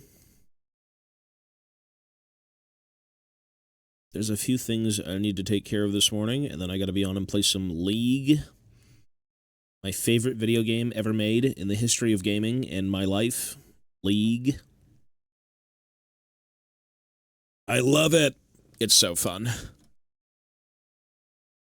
This is Zeal and Ardor.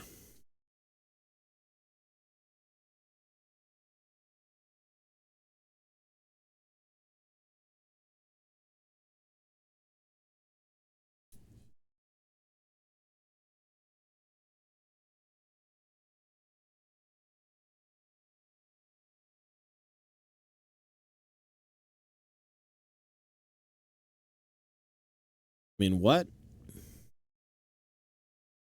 Isn't that from the YouTube video?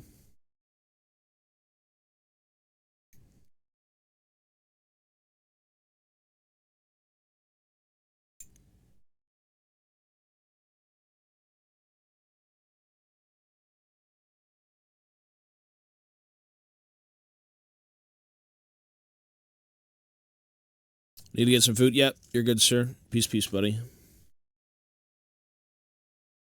You, get out of here a little bit early.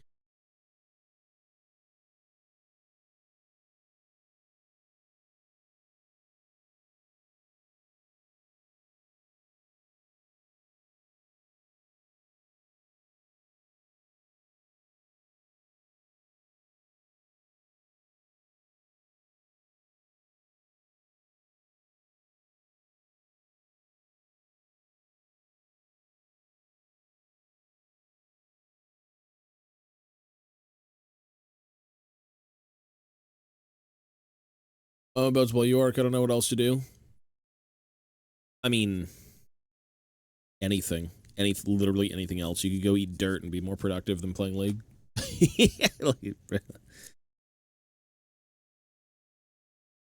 Anything is better than that. Time to go eat some dirt, son. That's all I want out of life right now is some minerals.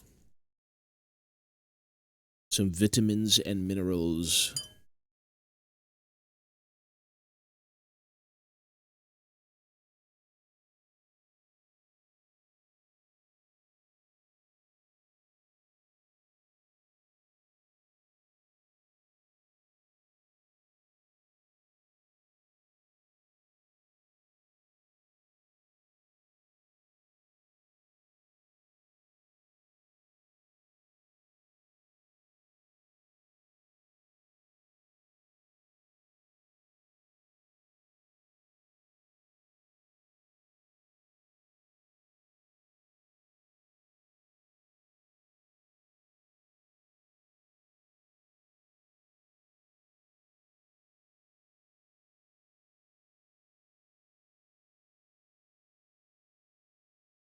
Dude, I'm so tempted to start, like... I hate this hobby. I don't hate this hobby at all. I hate the mindset behind this hobby sometimes, where... Monkey see, monkey want to do. I was taking a look at, some of the Lord of the Rings books last night, and I was like, yeah, I kind of want to do a Moria army in relation to, like, the Khazad-dûm army, you know? Like, who wouldn't want to field the Balrog as a fun alternate to playing dwarves? It's a war crime. Or, like, who wouldn't want to field Smaug as, like, a one-man army instead of playing, like, Erebor? That would be so fun. Or the Watcher. The Watcher in the water.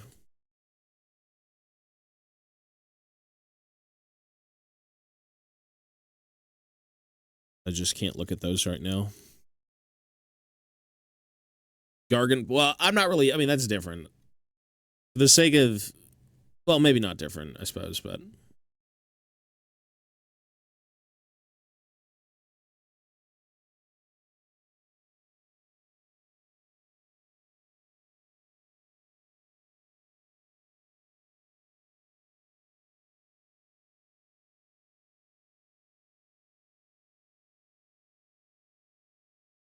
Smaug is only $1,000. Pay rent or get a fucking chunk of resin. He's only $1,000.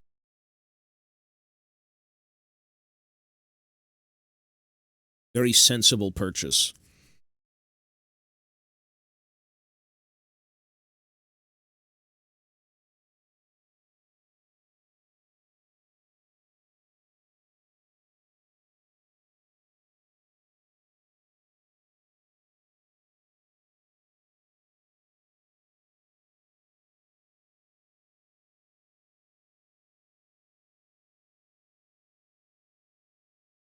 I've actually never fought Gargants either, so I couldn't tell you.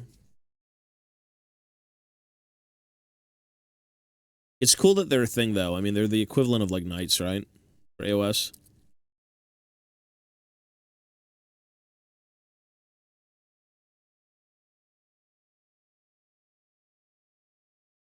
Well, those are out of production. You can't even get the Manta. Or the Orca. You see the Orca? The Orca is the big fucking transport. You should take a look at that one. The Orca is a thick beast. Medical expense. Well, after you build it, you will have some sort of medical condition, so probably.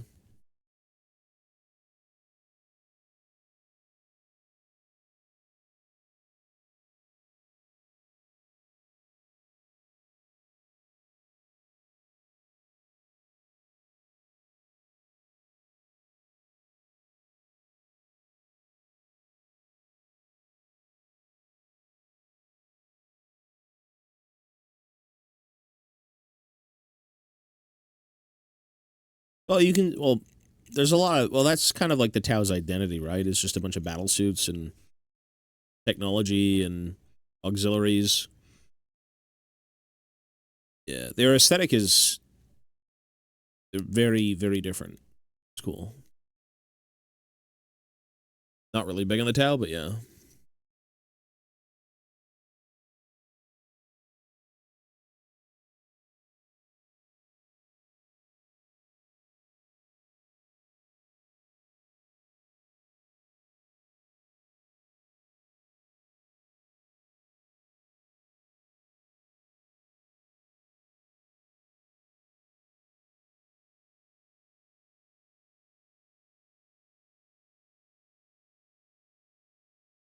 The Kroot. At one point, I had a few Kroot, but they're cool. They also had the old Forge World Kroot, which I think they ended up remaking a bit in Plastic recently, right? Like the Kroot Hounds, the Krootoks.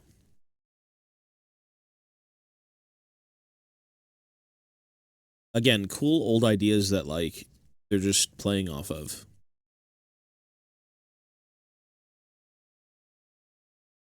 The Great Narlock, though, I'm spitting. That was something they never did again.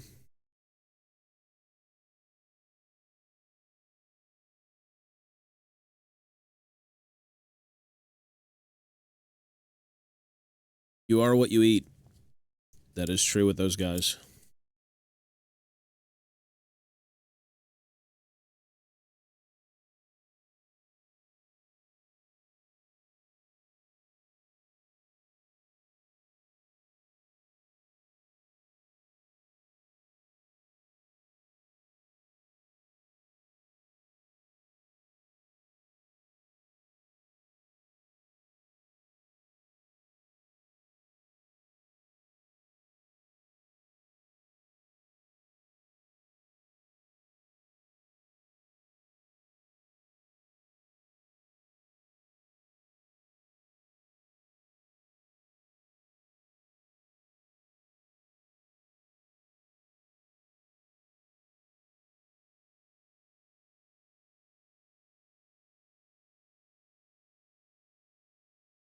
The fuck are we listening to?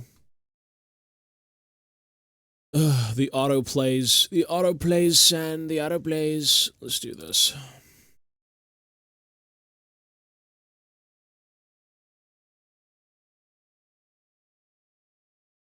They like to give them Slavic accents. It is in the audiobook. Yeah, I don't think I've ever heard. Well, technically, I've heard Kroot speak in fucking Dawn of War back in the day. Kroot here. They're weird.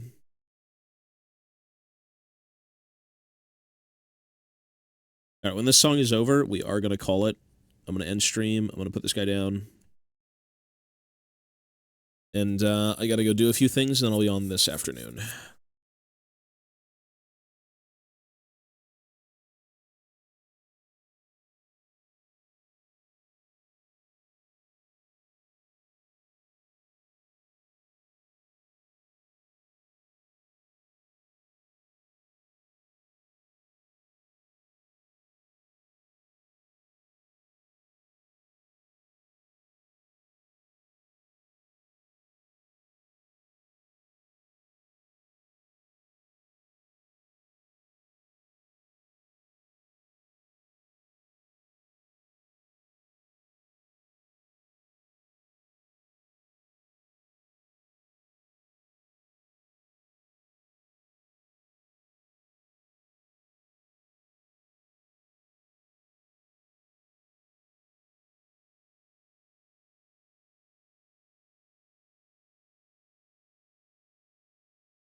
not League. But I haven't logged into League in fucking a week, man. We gotta play that game. We'll probably do some standard TF or GP. Roll some classic games.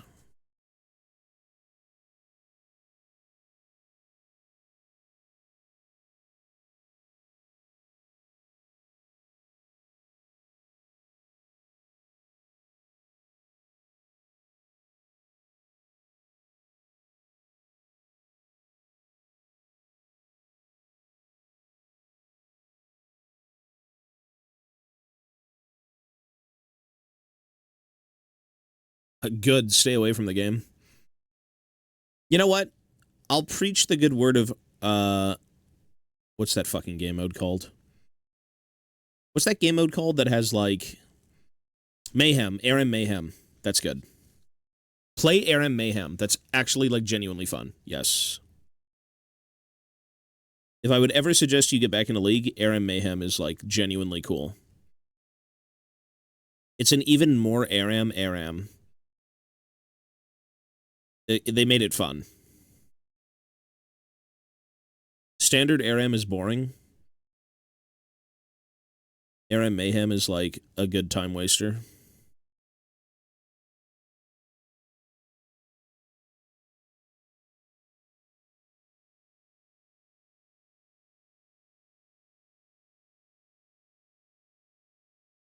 Yep, I don't blame you.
Christ.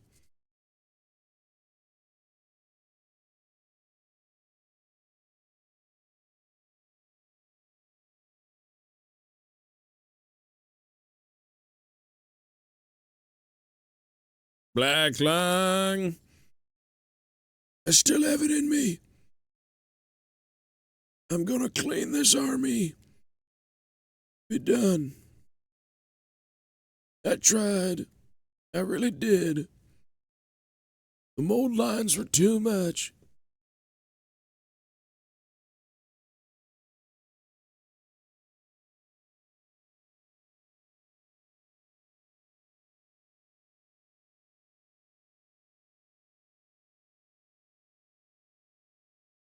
He's dying. He's sick. Micah's such a fucking weirdo. How's about we go shoot up Strawberry? He stole my guns. Let me murder his family. Black Lung.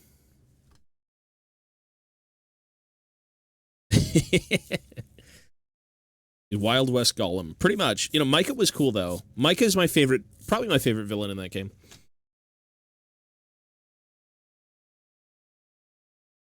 Continue scraping, Marston. All right, I got to get out of here, folks. I'm just going to clean this up. I'm going to wipe it down and be done for now. I have to go attend a few things, and then I will be back on. Let's give him a base. He'll sit on the shelf for now, and we'll keep building later. It's good enough. Oh, man. Too much shit in this hobby. When did this hobby become so saturated with shit to do? Oh. Not that it's bad, it's very fun. But there's a lot to do.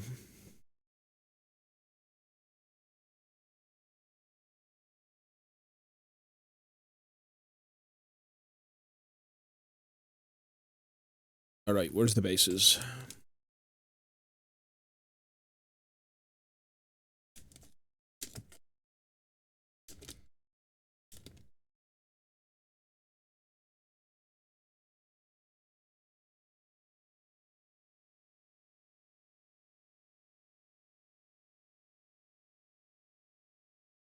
Where is the blue tack?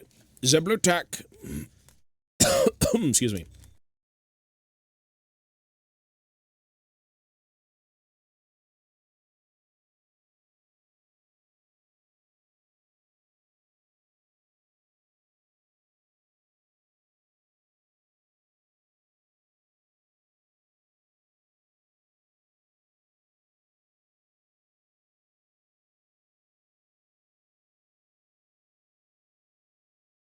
Dude, metal minis are awesome. It brings me back. The heft of metal.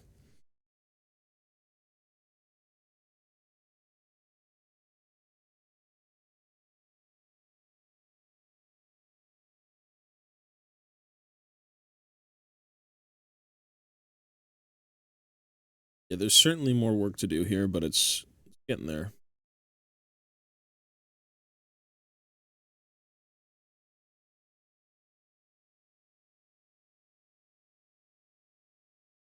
You can't go wrong with hand-sculpted minis.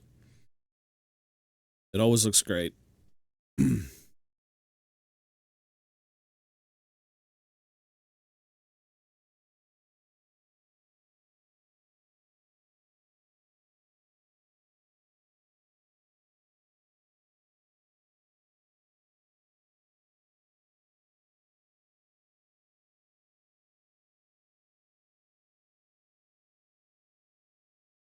All right, well,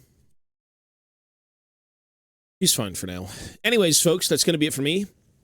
Take care, folks. Thank you for hanging out. I will be on this afternoon for League. We will continue Variety later this week. I think what I'll do is actually make a schedule for the foreseeable future, because a schedule is good, and it keeps people informed as to what the hell is going on. Yeah, with that being said, everyone, take care. Thank you for hanging out, and I will catch you all later.